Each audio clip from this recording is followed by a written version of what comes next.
baby, and it might as well be you, pretty baby. Hi. Hello, Skeeto. I bring you the stuff like you say.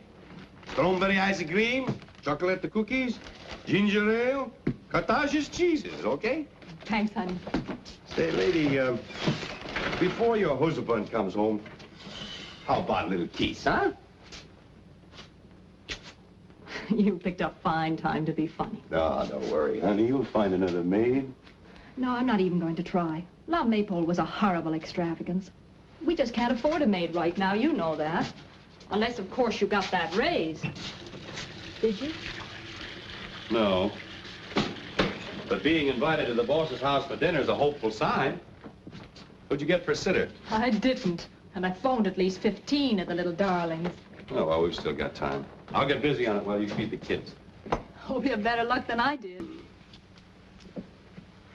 Well, we can always try Ginger. Oh, no, you don't. Why? What's wrong with Ginger? Well, in the first place, she's a nitwit, and in the second place, she's got a silly, idiotic crush on you. Oh, stop it, will you? Don't act so innocent. The last time she was here, she tried to hold hands with you right under my very nose. Can I help it if I'm irresistible to women? Of course not. Yes? Mrs. King, Mrs. Harry King. Yes. Good evening. I am Lynn Belvedere. You're who? Lynn Belvedere. But you can't be. Why not? Have you ever seen me before?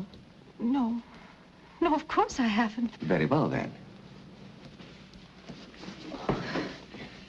How do you do? Edna, this man claims that he's Lynn Belvedere. No. Edna, please. I'm sorry. This is my friend, Mrs. Philby. Oh, she doesn't live here.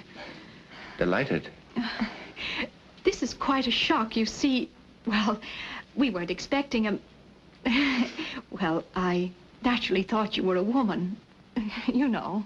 Your advertisement, of which I have a copy here, made no mention of sex. Possibly not, but it was obviously implied. I advertised for someone to help with the housework and sit with my children. Mrs. King, I happen to dislike all children intensely, but I assure you that I can readily attend to their necessary, though unpleasant wants. Boys, what are you doing up now? Now go back to sleep. Is he a babysitter? Gee whiz. Never mind now. Go to bed. Oh, these are my sons, Larry and Tony, and the baby's asleep. Mom, why is he a man? You see, Mr. Belvedere, they also thought that you were going to be, well, anyway, they seem to be quite fascinated by you. The fascination, I assure you, is not mutual. Which way, please? Oh, brother, what am I going to do? Oh, it's Harry. Oh, hello, dear. You back? Back? You and your cockeyed classified ad. She never even showed up. I hung around the station till the porter practically threw me out. Darling, I've got something to tell you. While you were gone... What's so funny? Go on, tell them. Tell them. What?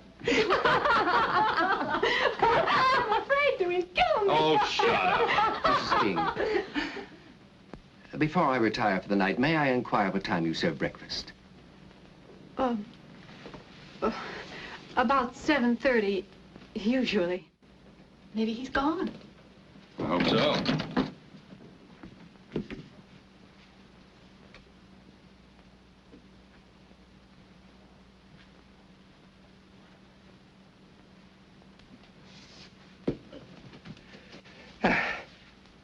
Good morning. Oh, we're sorry to dash in on you like this, but we did knock. I don't doubt it, Mrs. King. When I practice my yoga, I'm completely out of this world. I neither see nor hear a thing. I take it breakfast is ready? Yes. And the sooner you come down, the sooner we can... I'll be with you in a minute, Mr. King. Now, look here, you. I'm not... It's no use, dear. He's out of this world. He told you. Oh, that's so silly. I never heard of such a thing.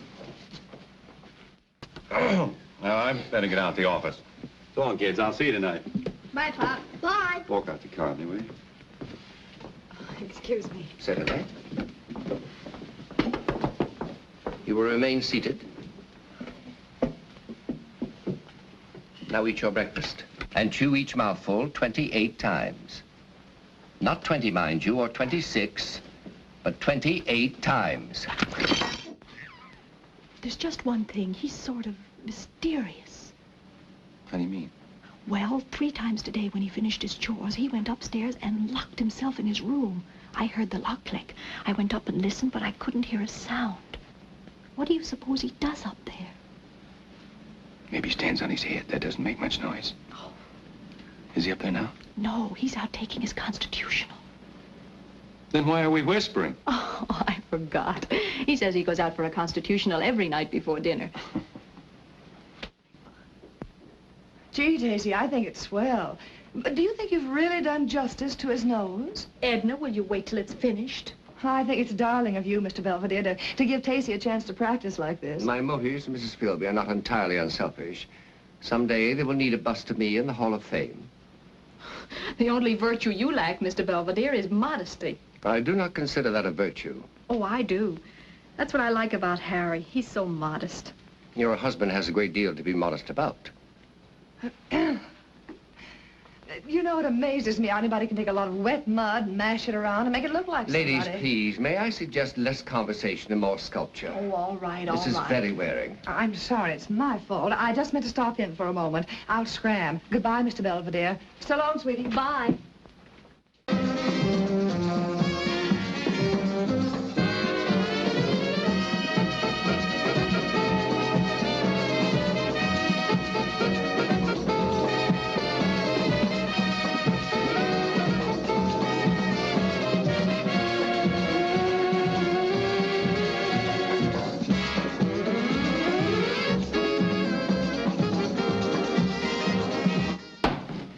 Hello, darling. You're home early. Why didn't you tell me you were out dancing with this man last night?